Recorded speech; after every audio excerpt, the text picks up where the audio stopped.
Procurador General del Estado informó alcances de fallo arbitral en contra de Ecuador por caso Chevron. Solicitantes de juicio político contra exministro de Finanzas Carlos de la Torre presentan pruebas de cargo ante la Comisión de Fiscalización. Presidenta de la Asamblea Nacional Elizabeth Cabezas expone sobre temas de migración en América del Sur en el marco de la 15ª Asamblea Plenaria de Parlaméricas.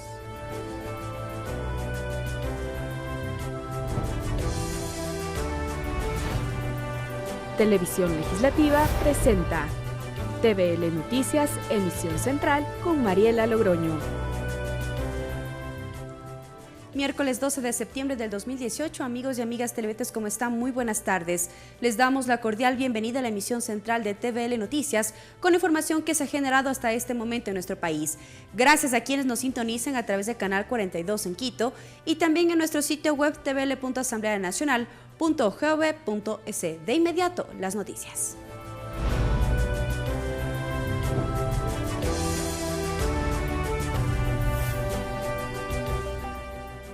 Las legisladoras Rina Campañí y Tangi Vera aseguran que el exministro de Finanzas Carlos de la Torre incumplió con sus funciones. Las asambleístas presentaron las pruebas de cargo ante la Comisión de Fiscalización. Clever Aranda nos tiene un informe. Adelante.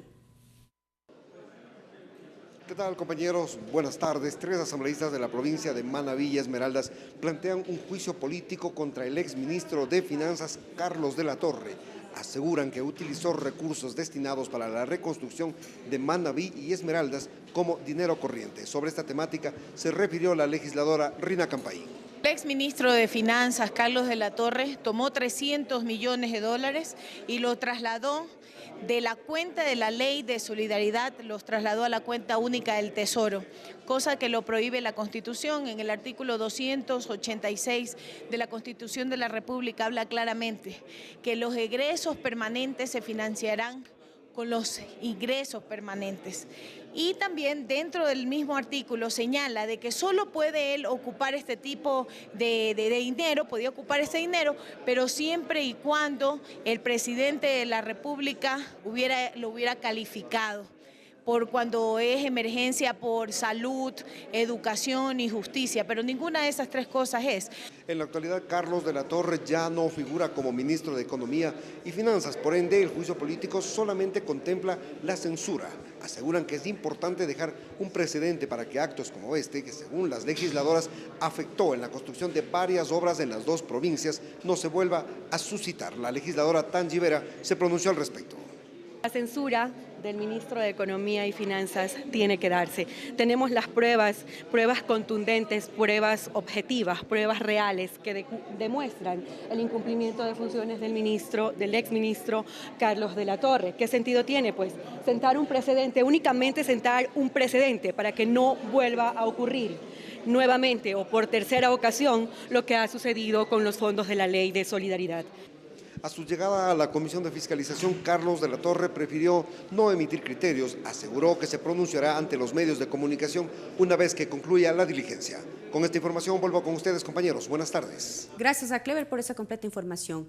En otro tema, el Estado ecuatoriano buscará el recurso de nulidad o la interpretación ante el fallo de la Corte de La Haya a favor de Chevron.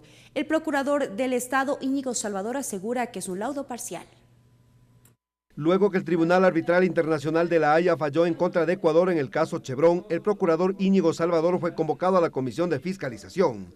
La presidenta de la Mesa de Trabajo, María José Carrión, señaló que es necesario investigar si el país ejerció una correcta defensa.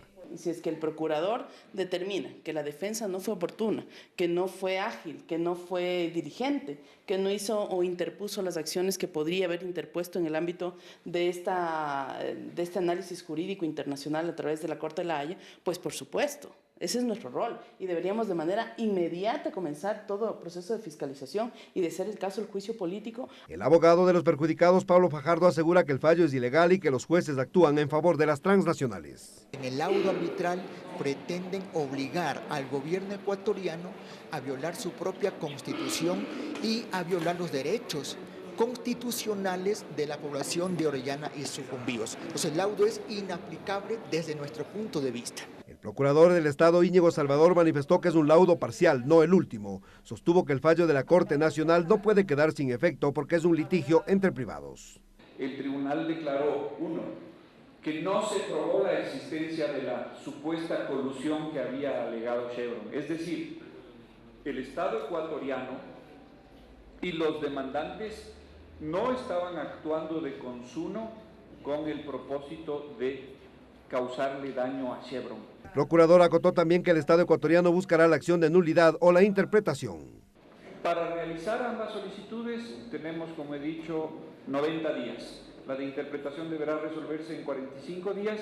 La de nulidad, como es un proceso ante los tribunales holandeses, un proceso que comienza en primera instancia y termina probablemente en Corte de Casación, lo sabemos ya de demandas de nulidad que se han planteado respecto de los laudos anteriores dentro de este mismo proceso y en otros procesos arbitrales, puede demorar tranquilamente 2, 3 y hasta 4 años. Este proceso podría tardar al menos 2 años. Solo después de este tiempo se podría cobrar la indemnización al Estado. Clever Aranda, TVL Noticias.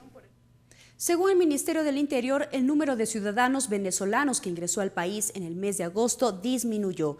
El viceministro de esta cartera de Estado, Andrés de la Vega, explicó que el 1 de agosto ingresaron al Ecuador más de 3.000 venezolanos, mientras que el 8 de agosto la cifra disminuyó a 1.000. El viceministro del Interior fue recibido por la Comisión de Seguridad Fronteriza de la Asamblea Nacional. Estas fechas corresponden a la instalación del nuevo gobierno de Colombia, si se puede ver el 9 y 10 de agosto.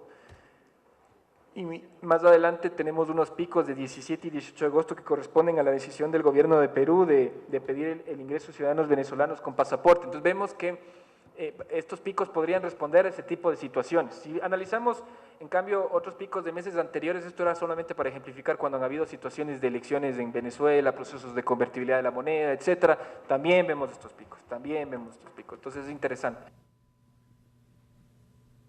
60 trabajadores de la empresa pública Flopec fueron desvinculados. El ministro de Trabajo, Raúl Ledesma, explicó que 7 casos ya fueron solucionados. Ricardo Bravo con información. Buenas tardes. Así es, ¿qué tal? Buenas tardes. El ministro de Trabajo, Raúl Ledesma, acudió a la Comisión de los Derechos de los Trabajadores de la Asamblea Nacional. Aquí entregó detalles del proceso de desvinculación de varios colaboradores de la empresa pública Flopec. Pero vamos a ver parte de las declaraciones de la asambleísta Rina Campaín. Ella es de la provincia de Esmeraldas. Entregó la situación en la que fueron desvinculados al menos 60 trabajadores, dijo. Porque esta situación es preocupante no solo para los trabajadores, es preocupante para toda una provincia, ya que fuimos de manera discriminatoria tratados a todos los trabajadores, a todo el personal esmeraldeño, como que si no tuvieran capacidad, como que si no tuviéramos, porque quien les habla es esmeraldeña, como que no sirve nuestra gente. Discriminación, a veces hasta racismo hemos encontrado.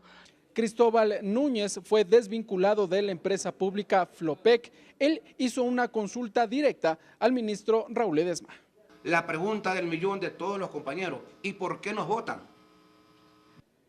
De su lado, el ministro del Trabajo, Raúl Ledesma, señaló que actualmente esta cartera de Estado tiene en su poder 7 documentos, los mismos que ya fueron archivados, toda vez que corresponde ya a que el proceso de desvinculación fue cerrado. Hubo los pagos correspondientes a los trabajadores, dijo el ministro. Respecto de los 60 desvinculados de la empresa pública, señaló que esa documentación todavía está en análisis. De hecho, nosotros de Flopec hemos recibido únicamente formalmente 7 denuncias formales que están tramitadas, la mayoría archivadas, con las correspondientes liquidación. Aquí en la información que haré entrega a la presidenta está el detalle de las fechas de las personas y de las denuncias realizadas y el estado actual de las mismas. Por otro lado, los asambleístas integrantes de la Comisión de los Derechos de los Trabajadores también consultaron al ministro respecto de la aplicación de la ley para evitar el acoso laboral. El ministro se comprometió a entregar nueva documentación hasta esta mesa legislativa. Nosotros les tendremos todos los detalles en la emisión estelar de TVL Noticias. Hasta que se informe, una buena tarde. Gracias, Ricardo, desde la Comisión de los Derechos de los Trabajadores. Tiempo de una pausa, pero al volver más información aquí en Emisión Central de TVL Noticias.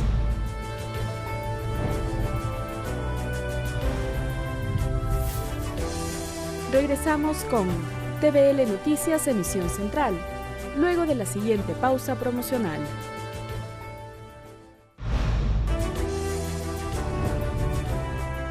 Continuamos con TVL Noticias Emisión Central.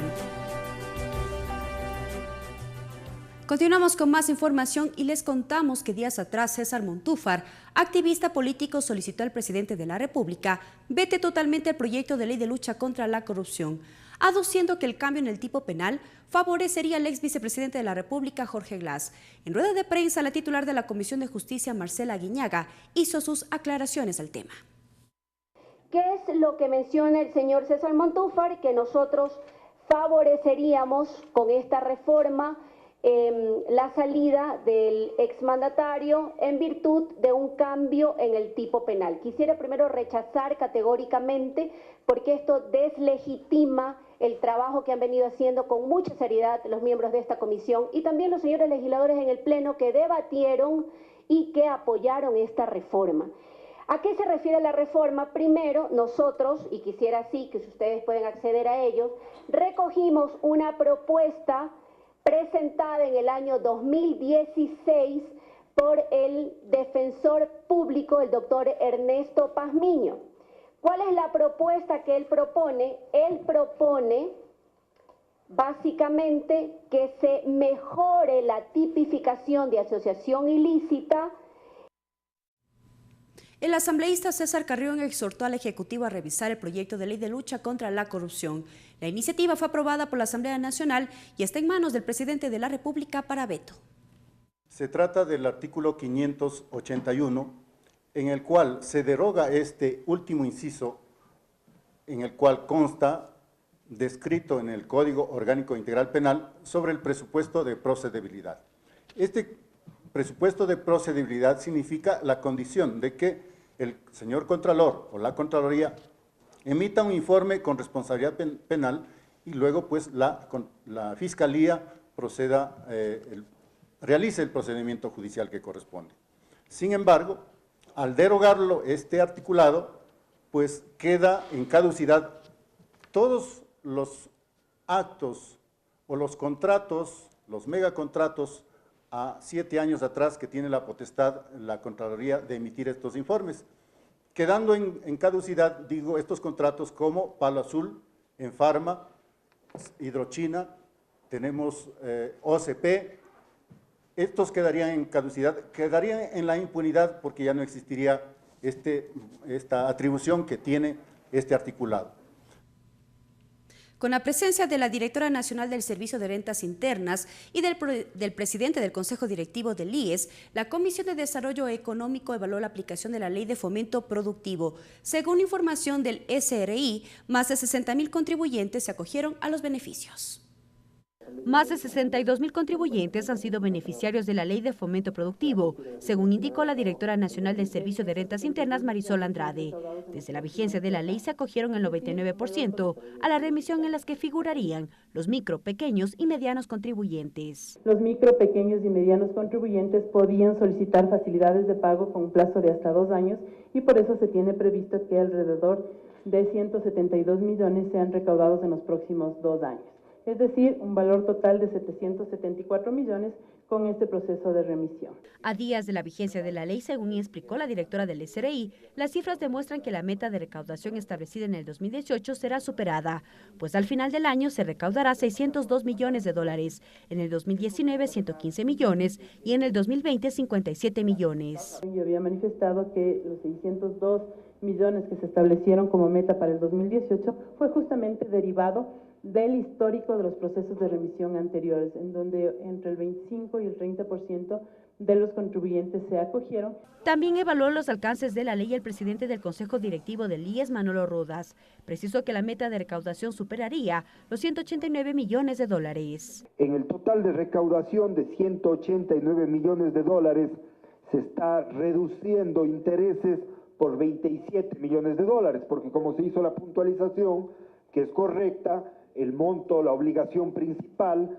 no tiene reducción, la reducción corresponde a intereses que generan aquella obligación principal. En cuanto a la afiliación, alrededor de 326.000 podrían acceder al derecho a las prestaciones generadas por la Seguridad Social. Esta ley, su vigencia y la posibilidad de que los empleadores del país, de diferentes segmentos, se pongan al día en sus obligaciones con la Seguridad Social, tiene un beneficio directo con los trabajadores del país. La Comisión de Desarrollo Económico prevé recibir a más autoridades a fin de dar seguimiento a la Ley de Fomento Productivo. Mariela Logroño, TVL Noticias. La Comisión del Derecho a la Salud en rueda de prensa informó sobre los avances en la construcción participativa del proyecto de Código Orgánico de la Salud en relación a la propuesta presentada por la organización Acuerdo contra el Cáncer. Más información con nuestra compañera Tatiana Sonel-Horsner. Adelante. Gracias, buenas tardes. Así es, me encuentro en la Comisión del Derecho a la Salud con el presidente de la comisión, el asambleísta William Garzón, quien ha dado una rueda de prensa para dar a conocer los avances que se han tenido con la agrupación Acuerdo contra el Cáncer. Asambleísta, ¿cuál ha sido el trabajo con esta organización? Bueno, yo creo que esto es una clara demostración del trabajo en equipo, participación ciudadana, reflejado en más de 100.000 firmas del Grupo Acuerdo contra el Cáncer. Nosotros hemos invitado permanentemente a Wilson Merino, que es el representante de Acuerdo contra el Cáncer, y hemos realizado muchas reuniones, sesiones de trabajo para analizar el proyecto presentado de Iniciativa Ciudadana. Y hoy tenemos la satisfacción de tener una serie de consensos, de haber analizado el proyecto y haber cumplido con ese trabajo en equipo. Nosotros en pocos días vamos a proceder ya a votar el libro 2, que es donde está incluido este tema.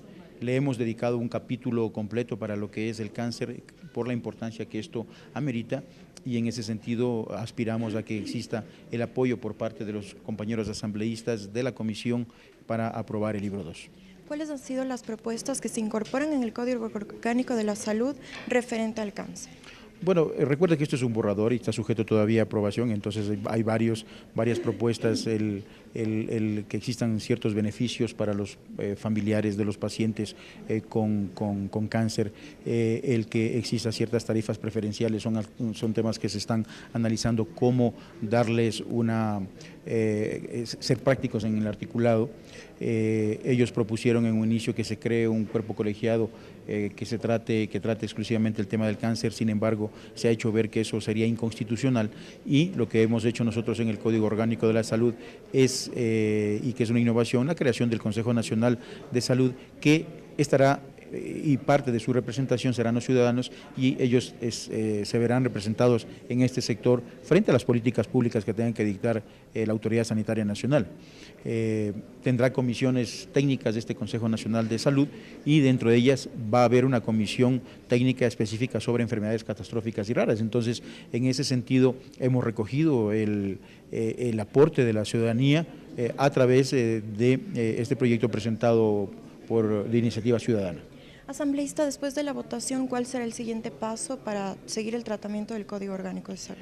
Hemos aprobado hasta este momento el título preliminar, hemos aprobado el libro 1, aspiro que para la próxima semana podamos aprobar ya el libro 2, y nos quedaría solamente el libro 3, que estamos ya por terminar de leerlo, y de acuerdo a la planificación establecida, ojalá para fines de este mes nosotros podamos tener ya listo el informe para el segundo debate del Código Orgánico de la Salud al interior de la comisión. Muchas gracias al asambleísta William Garzón, quien es presidente de la Comisión del Derecho a la Salud. Vuelvo con ustedes. Gracias, Tatiana, por la información. Tiempo de una nueva pausa, pero al volver, más información. Sigan en nuestra sintonía. Regresamos con TVL Noticias, emisión central, luego de la siguiente pausa promocional.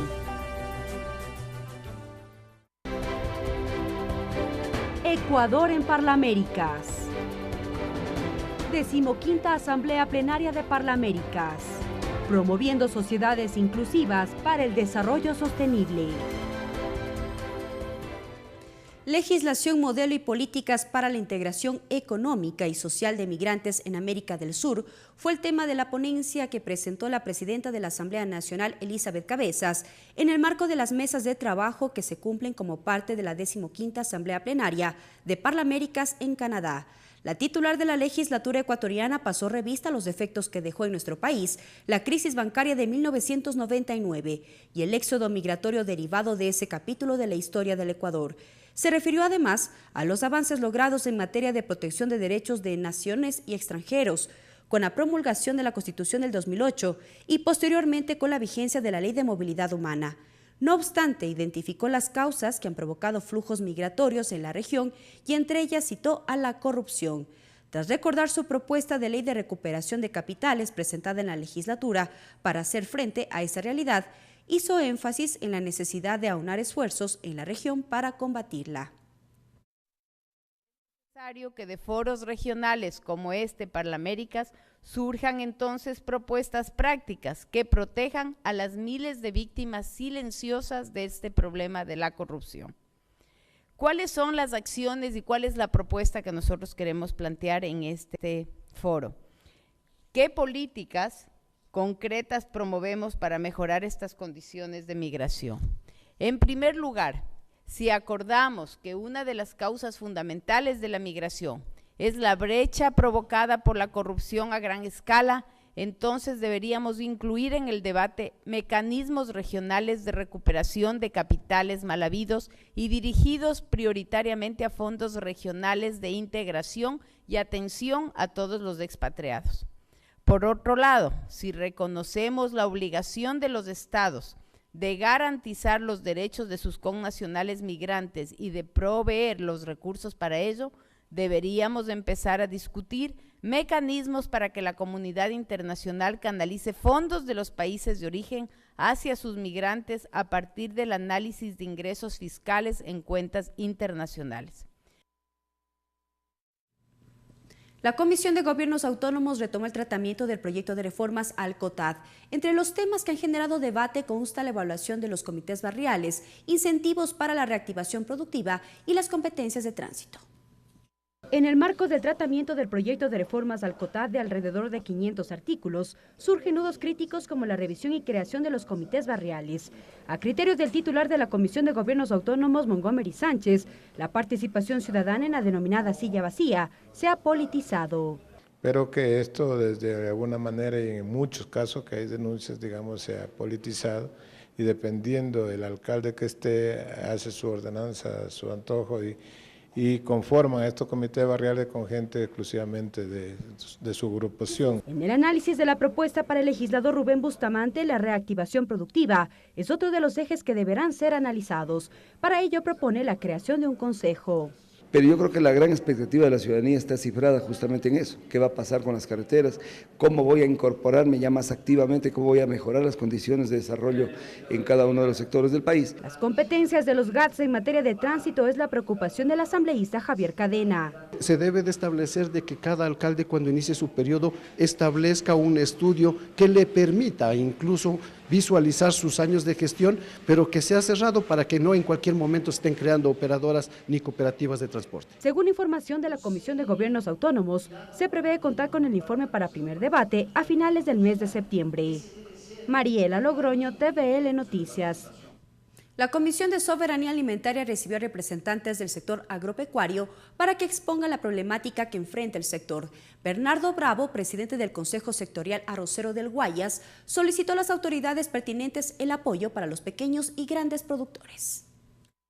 Nosotros solicitamos, sé que por cuestiones de escrito o por cuestiones de que pedírselo al presidente, muchas veces usan la palabra exhortar al presidente de la República que decrete la emergencia del sector agropecuario y que busque los recursos para poder generar la compra del 20% mínimo para estabilizar el precio, alquiler de silos, bodegas de campo y toda la infraestructura necesaria para este fin, y que se generen también los mecanismos para que este producto no quede embodegado en la institución que lo compra. Agenda de actividades. A continuación, la agenda de actividades prevista para esta tarde en la Asamblea Nacional. A las 14 horas, sesión de la Comisión Ocasional de Tránsito para la aprobación de varios artículos sobre el tema de licencias. Esto será en el Salón de Uso Múltiple del Palacio Legislativo. A las 14 horas con 30, sesión de la Comisión de Educación para el conocimiento, observaciones, análisis, debate y votación del informe para primer debate del proyecto de ley reformatoria a la Ley Orgánica de Educación Intercultural Bilingüe. Esto será en el tercer piso del Palacio Legislativo. A las 15 horas, sesión de la Comisión de Participación Ciudadana para el análisis del proyecto de ley orgánica de recuperación de capitales, sexto piso del Palacio Legislativo. A las 15 horas, Comisión Ocasional Multipartidista para el análisis de toda la documentación relacionada con la muerte del general Jorge Gabela recibe a Giovanna Palacios y Paola Carrera, exsecretarias del Comité Interinstitucional, integrado para conocer, investigar y analizar y pronunciarse sobre la denuncia de la señora Patricia Ochoa Santos en torno a la muerte del señor general Jorge Gabela y a Ledy Zúñiga, exministra de Justicia. Esto será en el quinto piso en la Comisión de Desarrollo Económico. 15 horas con 30, sesión de la Comisión de Régimen Económico para el conocimiento y votación del alcance del informe para segundo debate del proyecto de Código de Comercio, tercer piso del Palacio Legislativo. A las 17 horas, sesión de la Comisión de Justicia, recibe a Raúl Pérez Reina, fiscal general del Estado, a fin de que exponga sus comentarios y observaciones a los proyectos de ley de extinción de dominio, lectura, debate y votación del borrador de informe para primer debate del proyecto de ley de extinción de dominio, segundo piso del Palacio Legislativo. Y así llegamos a la parte final de la emisión central de TVL Noticias. Gracias por habernos acompañado en este espacio informativo. Buenas tardes. Televisión Legislativa presentó TVL Noticias, emisión central.